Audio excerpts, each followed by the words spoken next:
Quatrième partie de ce MEDEMAC spécial pli électronique, on retourne au Conseil régional d'Île-de-France pour la suite de l'interview de Michèle Saban, vice-présidente de la région et présidente de la commission d'appel d'offres. On y va.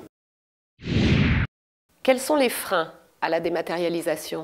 Les freins à cette dématérialisation sont d'ordre organisationnel et technique. Cette notion relativement abstraite pour nos entreprises et la nouveauté technique qu'elle représente bouscule la culture de l'entreprise. C'est clair. Elle remet en cause toute son organisation interne. Et son management, ses compétences juridiques et techniques, tout le monde est obligé de se remettre à d'autres règles et elle nécessite une forte capacité d'adaptation. Donc un excellent environnement, ça c'est essentiel, une formation du personnel, et je vois bien à la région ça nous a demandé 3 ans pour que l'ensemble du personnel soit à ce niveau, et aujourd'hui ça a été un succès parce que la région a été reconnue comme prête.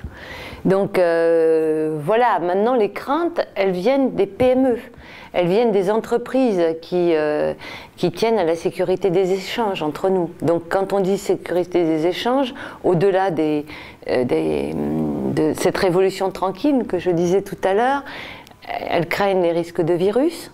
Et ça, nous allons les rassurer là-dessus, c'est tout l'enjeu que nous avons avec MEDE. Elles craignent les dysfonctionnements d'Internet, ça peut arriver, c'est pas du 100% mais c'est du 99,9%, donc on progresse. Les problèmes d'horodatage, et ça, pour elles, c'est important, comme pour nous aussi, mais ça, on peut les rassurer et on va les rassurer. L'absence de confidentialité des offres, ça, je pense qu'elles peuvent y aller en toute sécurité et on va le voir au fur et à mesure de notre progression. Et enfin, les procédures de mise en œuvre pour ouvrir les plis. Et ça, vous aurez l'occasion de montrer comment les choses se passent, notamment sur l'ouverture des plis. Nous devons rassurer les entreprises sur ce point. Il y va de l'intérêt collectif. Je pense que les risques liés à la sécurité des échanges sont extrêmement limités, voire inexistants.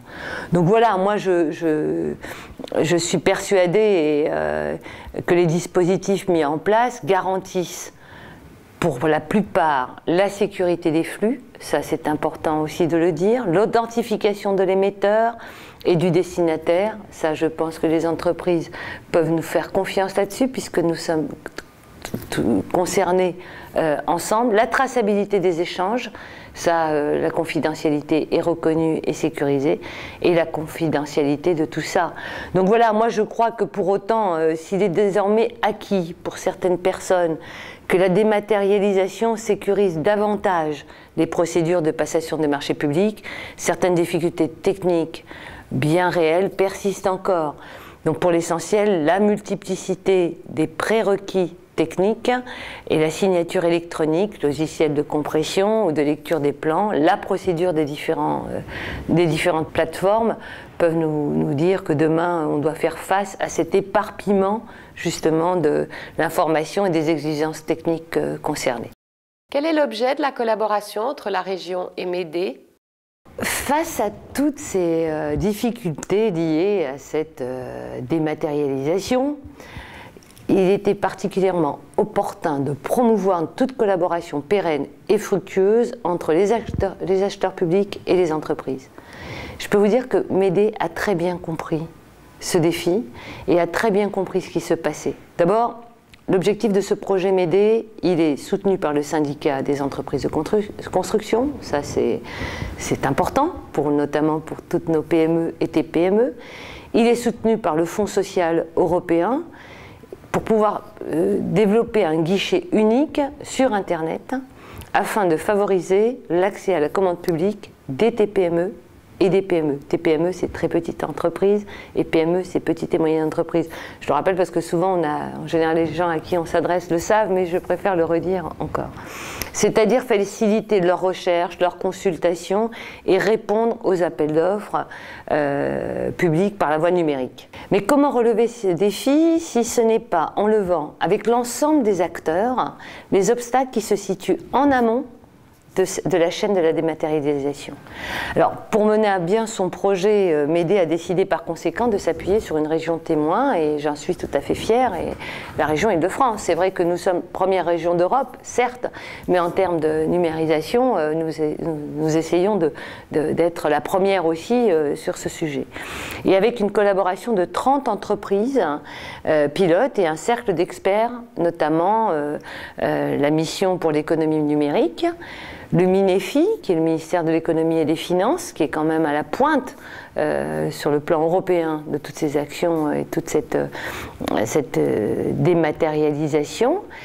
La ville de Paris, qui, comme la région Île-de-France, avance rapidement, sereinement, mais certainement dans toute cette volonté de numérisation.